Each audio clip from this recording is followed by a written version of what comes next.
వినాయక నిమజ్జన వేడుకల్లో అపశృతి చోటు చేసుకుందని చెప్పొచ్చు. తండ్రి చనిపోయిన 3 నెలలకే కొడుకు, మనవడు కూడా చనిపోయిన విషాద గాథ దుండిగల్లో అయితే చోటు చేసుకుంది.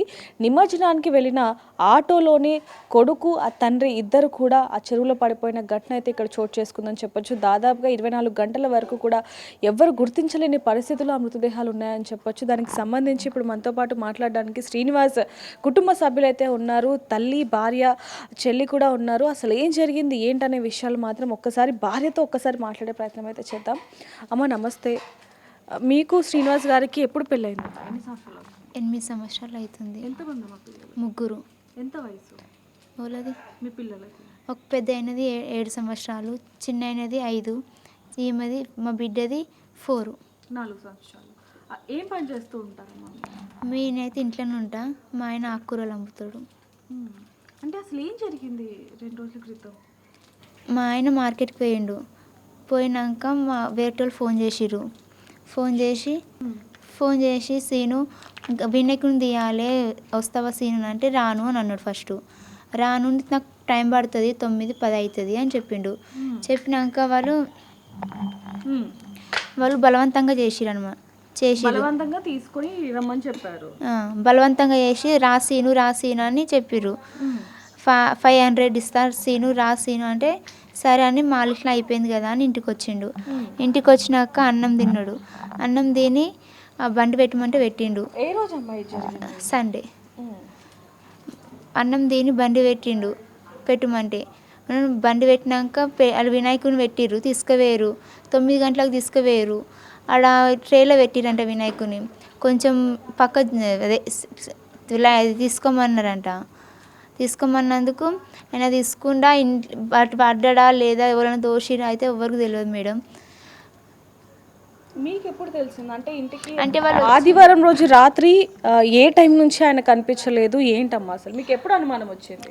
తీసుకుపోయిన వాళ్ళు వచ్చిర్రు ఇంటికి, ఆయన వెళ్ళిపోయినని కొన్ని గంటల తర్వాత తిరిగి వచ్చారు వాళ్ళు ఒక అర్ధ గంటలు వచ్చేసిరు. 9 గంటలకు వీళ్ళు పోయినాక 10 గంటలకు 10 గంటలకు వచ్చిర్రు ఇంటికి.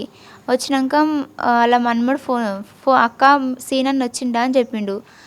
రాలేడు అజయ్, ఫోన్ చేయి మరి నీ ఫోన్తో, నా దగ్గర ఫోన్ లేదు, ఫోన్ చేయాలంటే చేసిండు. కలవలేదు. కలవకపోతే పోయి మళ్ళీ అంతా వెతికినా కనిపించలేడు. అదే నైట్ 9:30కి 10:30కి మా అక్కకు ఫోన్ చేస్తే వాళ్ళు వర్గాల నుంచి వచ్చిర్రు 4. వచ్చి వెతికిరు. వాళ్ళు ఇట్లా వెతికినాక కనిపించకపోతే 5 గంటలకు నైటు మబ్బులు 5 గంటలకు స్టేషన్ కంప్లీట్ ఇచ్చినాం. సార్ ఇట్లా మళ్ళీ వెతుకుమన్నాడు. మళ్ళీ వెతికినాం కనిపించలే. ఇక్కడ సిసి ఉంటారు కదా, ఆ వెతకడానికి వెళ్ళినాం. అది చూస్తేనేమో సిగ్నల్ లేదని చూపించింది. లేకపోతే మళ్ళీ అక్కడ ఎవరో చూసిరంట బండి గీతలు ఉన్నాయని. పోయి చూస్తే ఉన్నాడు. అంటే ఆ చెరువులో ఎన్ని గంటల తర్వాత వెతికితే దొరికారమ్మా? 10 గంటలకి వెతికినాం. 3 గంటలకు 2 గంటలకు నిన్న అంటే దొరకంగానే బండిలోకి వెళ్ళి తీసినాక అంబులెన్స్ వచ్చింది, తీసుకొని పోయింది పోస్ట్ మార్టంకి. ఈరోజు అంత్యక్రియలు కూడా జరిగాయి. ఈరోజు జరిగిపోయింది. అమ్మ అంటే మీ బాధ ఎవరికి రాకూడదని చెప్పాలి, ఎందుకంటే ఇద్దరు చిన్న పిల్లలు ఉన్నారు. మరి మీరు ఏం కోరుకుంటున్నారమ్మా? నా భర్త నా కొడుకు ఎట్లా వేరు, ఇద్దరు ఉన్న పిల్లలకి ఏదైనా సాయం చేయాలని కోరుకుంటున్నాను మేడం. మీరు ఇంట్లోనే ఉండేవాళ్ళు. ఏం చదువుకున్నారు? నేను 9th వరకు చదువుకున్నాను. సో చూడొచ్చు భార్య మాటల్లో కూడా మనం, అంటే అసలు అక్కడ పడిపోయారన్న విషయం పోనీ ఎవరైనా చూసినా కూడా వారిద్దరి ప్రాణాలు కూడా వచ్చేవని చెప్పొచ్చు. కానీ ఎవరు కూడా చూడని పరిస్థితుల వల్ల వాళ్ళు అక్కడ ఉన్నారు, అక్కడ పడిపోయారు ఆ చెరువులో అని చెప్పేది మాత్రం ఎవరికి తెలియకపోవడంతో ఇంత దారుణం చోటు చేసుకుందని చెప్పొచ్చు. ఇప్పుడు మనతో పాటు శ్రీనివాస్ గారి తల్లి మనతో పాటు ఉన్నారు. ఒక్కసారి వారితో మాట్లాడదాం. అమ్మ 3 నెలల క్రితమే మీ భర్త చనిపోయారు. 3 నెలలు గడవక ముందే మీ కొడుకు, మీ మనవడు కూడా చనిపోవడం జరిగింది. అసలు ఏం జరిగింది? 2 నెలల కింద నా భర్త చచ్చిపోయిండు.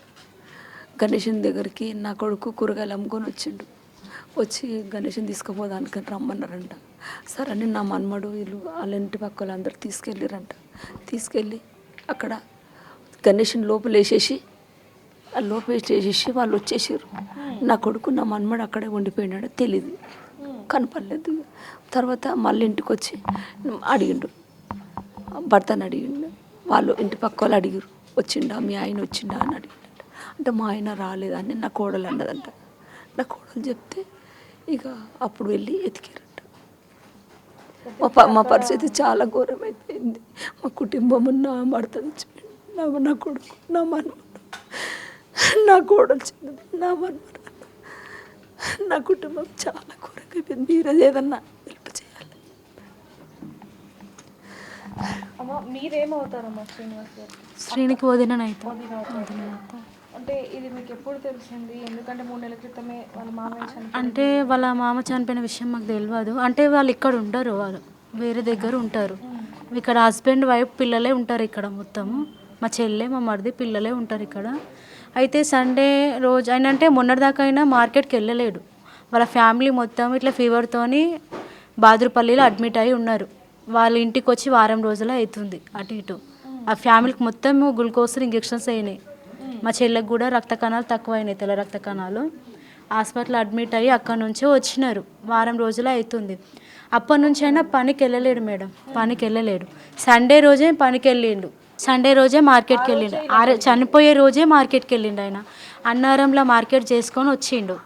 అదే రోజు ఇక్కడ కూడా దుందియాల్లో మార్కెట్ అవుతుంది. దుందియాలకు పోయి ఇక్కడ కూడా మార్కెట్ చేస్తే పక్కకున్న వాళ్ళు వచ్చేసి ఇట్లా ఫోన్ చేయమ్మ సీన్కి అంటే మా చెల్లె చూసి నా దగ్గర ఫోన్ లేదు అని చెప్పిందంట. నెంబర్ ఏమంటే సరే నెంబర్ ఇస్తా అని చెప్పిందంట. వాళ్ళు వచ్చి ఫోన్ చేసిరు మా మరిదికి. చేస్తే ఆయన చూసి అన్నాడు, లేదు నాకు టైం పడుతుంది తర్వాత వస్తా అంటే, జర రాసి ఇక్కడ జర తీసుకోపోదామంటే సరే అని చెప్పి ఇంటి పక్కనే వాళ్ళే కదా అని చెప్పేసి వచ్చిండు. వచ్చేసి అన్నం తిన్నాడు. అన్నం తిని కొద్దిసేపు పిల్లలతో మాట్లాడి చేసి తర్వాత ఇంకా బండి పెట్టాలా అంటే పెట్టుమన్నారంట, వినాయకుని పెట్టడానికి. పెట్టినాక లోపల ఎక్కించుకున్నారంట. మా చిన్నోడు కూడా, మా చెల్ల కొడుకు కూడా డాడీ నేను కూడా వస్తా, చిన్న చిన్న పిల్లలు ఎక్కిరనమాట. ఇంకా వాళ్ళని చూసి వీడు కూడా నేను వస్తా డాడీ అంటే సరే నా రాని అని చెప్పేసి ఆయనతో పాటు ముంగడ ఎక్కించుకున్నాడు. అమ్మ ఆటోలో ఎక్కడైతే కూర్చుంటామో ముందు భాగంలో అక్కడే ఇద్దరు కూడా ఉన్నారా? అంటే బండి తీసేటప్పుడు ఉన్నారు మేడం, ఇద్దరు పక్క పక్కన ఇట్లా పట్టుకొని ఉన్నారు మేడం, ఇద్దరు బండిలో ఉన్నారు. అయితే ఇక సరే అని చెప్పేసి నిమజ్జనం కాడికి పోయిరంట మేడం. ఆడికి పోయినాక వాళ్ళు తీసిరంట వినాయకుని వాళ్ళకి బండ్లకి వెళ్ళి తీస్తే మున్సిపాలిటీ వాళ్ళు ఉంటారు కదా, వేరే బండ్లు వస్తాయి కదా, యూటర్ని తీసుకొని పక్కకు పెట్టుకో అని చెప్పిరంట. యూటర్ని తీసేటప్పుడే వాళ్ళు చూసిరంట, కానీ బండి పోయి అక్కడ పడిపోయింది కూడా వాళ్ళు చూడలేరంట. అది వాళ్ళు వచ్చేసిరు. ఇంకా వచ్చేసి అమ్మ మీ ఆయన చూసుంటే గనక ఈ రోజు ఇలాంటి అనర్థం జరిగేది. చూసుంటే అక్కడ పోలీసు వాళ్ళు ఉన్నారు, వేరే బండి కూడా ఉందంట మేడం, అదే పెద్ద జేసీపీ ఉంటుంది కదా మేడం బండ్లు తీసేది, అది కూడా ఉంది అక్కడ. సడగ్న ఎవరైనా చూస్తే కూడా నా మరిది నా చెల్ల కొడుకు ఇద్దరు బతకటోళ్ళు మేడం చూస్తుంటే. సో చూడొచ్చు, యూటర్న్ చేసేటప్పుడు ఆ చిన్న ఏదైతే మట్టి రోడ్డు ఉందో అక్కడ నుంచి వచ్చే క్రమంలో యూటర్న్ చేసేటప్పుడు ఆ బండి బ్యాలెన్స్ తప్పి ఆ చెరువులో పడిపోవడం జరిగింది. అక్కడ ఉన్న వాళ్ళు ఎవరైనా సరే, జిహెచ్ఎంసీ వాళ్ళు కావచ్చు, లేకపోతే పోలీసులు కావచ్చు, లేకపోతే ఇక్కడ నుంచి ఎవరైతే వినాయకుడిని తీసుకెళ్లారో ఆర్డర్ ఇచ్చి వాళ్ళు కావచ్చు, ఎవరైనా చూసినా కూడా ఈ రోజు వాళ్ళు ప్రాణాలతో బ్రతికి ఉండేవాళ్ళని చెప్పొచ్చు. బయట కూడా చూడొచ్చు వాళ్ళ ఫోటో, అది కూడా చూస్తే అంటే చిన్న పిల్లోడు, కేవలం 8 ఏళ్ళు జాన్ వెస్లీ అనే చిన్న అబ్బాయికి ఈరోజు ఇలాంటి గతి పట్టింది అంటే అసలు ఎవరు కూడా ఊహించి ఉండరని చెప్పొచ్చు. అలాగే తండ్రి కొడుకులు కూడా ఎప్పుడైతే చెరువులోకి ఆ బండి వెళ్ళిపోయిందో అప్పుడే శ్రీనివాస్ తన కొడుకుని గట్టిగా పట్టుకొని ఉండటం జరిగిందని చెప్పొచ్చు. ఎక్కడ బయటికి వెళ్ళిపోతాడేమో అని చెప్పి పోని వాళ్ళు ప్రాణాలు కాపాడుకోవడానికి ఎంత కొట్టిమిట్టులు ఆడారు అనేది కూడా మనం ఇక్కడ చూడొచ్చు అని చెప్పొచ్చు. ఎందుకంటే కొడుకుకి ఏదైనా కష్టం వస్తే ఏ తండ్రి కూడా సహించలేడు. అలాంటిది ఒక్కసారిగా చెరువులోకి ఆటో పడిపోవడంతో తన కొడుకుని కాపాడుకోవాలి, తన ప్రాణాలను కాపాడుకోవాలని చెప్పి శ్రీనివాస్ ఎంత తల్లడిల్లిపోయాడు అనేది కేవలం శ్రీనివాస్కి మాత్రమే తెలుసు అని చెప్పొచ్చు. కానీ కొడుకుతో పాటు తన తండ్రి కూడా అక్కడే తుది శ్వాస అయితే విడవటం జరిగింది. కానీ 24 గంటల వరకు కూడా ఆ మృతదేహాలు దొరకకపోవటం, వాళ్ళ ఆచూకీ తెలియకపోవడం అనేది ఇంకా అతిపెద్ద బాధ అని చెప్పొచ్చు. తన భార్యకి మాత్రం పోలీస్ స్టేషన్లో కంప్లైంట్ ఇచ్చిన తర్వాత కొన్ని గంటలు గడిచిన తర్వాత వేరే వాళ్ళు ఒక వ్యక్తి వచ్చి అక్కడ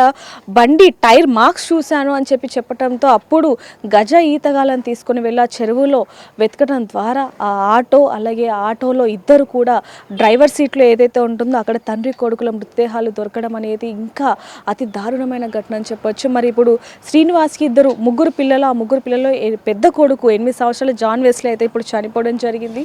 ఇంకా 2 పిల్లలు ఉన్నారు. తన భార్య కూడా చిన్న వయసులోనే ఇలా తనకి ఈ పరిస్థితి రావటం అనేది చాలా బాధాకరం అని చెప్పొచ్చు. మరి ఎవరైనా ఆర్థికంగా సాయం చేస్తారంటూ కూడా వాళ్ళు ఎదురు చూస్తున్న పరిస్థితి కనిపిస్తుందని చెప్పొచ్చు. కానీ ఏదైనప్పటికీ ఈ కుటుంబానికి కొంతవరకైనా సరే ఎవరైనా ఆర్థిక సహాయం చేస్తే తన కాళ్ళ మీద తను నిలబడి ఆ పిల్లలకి ఏదో ఒక అంటే చదువు నేర్పించుకుంటూ తన జీవనాన్ని అయితే కొనసాగిస్తుందని చెప్పొచ్చు. ఏదైనప్పటికీ ఇలాంటి దారుణ ఘటనలు జరుగుతూ ఉన్నాయి కాబట్టి నిమజ్జనం సమయంలో ప్రతి ఒక్కరు కూడా అతి జాగ్రత్తగా ఉండాలి. ముఖ్యంగా పిల్లల్ని మాత్రం తీసుకుని వెళ్ళకపోవడమే మంచిది అనేది మాత్రం తెలుస్తుందని చెప్పొచ్చు. మరిన్ని వార్తల కోసం చూస్తున్నానండి బిగ్ టీవీ.